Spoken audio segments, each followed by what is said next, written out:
ஜெய் ஸ்ரீராம். என்னோடய யூடியூப் பார்க்குறவங்க லைக் பண்ணுங்கள், ஷேர் பண்ணுங்கள், சப்ஸ்கிரைப் பண்ணுங்கள். துஷ்யந்த்னு ஒருத்தர் வந்து இந்த ஆன்மீகத்தை பற்றி பேசுகிறார். ரொம்ப அழகாக பேசுவார்.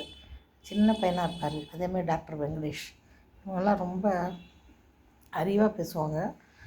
ரொம்ப படித்தவங்க கூட. அது மாதிரி இருக்கிறவங்கள வந்து நம்ம என்கரேஜ் நல்லா பண்ணணும். ஏன்னா இப்போ இந்த மாதிரி ஆட்கள் வந்து ரொம்ப குறைச்சலாக தான், மினிமமாக தான் இருக்கிறாங்க, ஜாஸ்தி இல்லை. அதுவும் எஸ்பெஷலி இந்த ஃபாரின் கண்ட்ரீஸில் நம்ம இந்தியன்ஸ் இருக்கிறாங்க, தமிழ்காரங்க.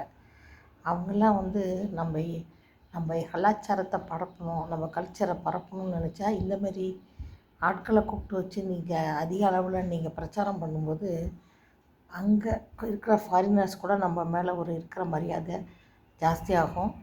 ஏன்னா ஏற்கனவே மோடி வந்த பிறகு நம்மளோட மரியாதையும் மதிப்பும் உலகளவில் ஜாஸ்தியாக இருக்குது. அதே மாதிரி இவங்களையும் கூப்பிட்டு நம்ம செய்யும்போது இன்னும் கூட நல்லா ஜாஸ்தியாக ஆகிறதுக்கு சான்சஸ் இருக்குது. லைக் பண்ணுங்கள், ஷேர் பண்ணுங்கள், சப்ஸ்கிரைப் பண்ணுங்கள்.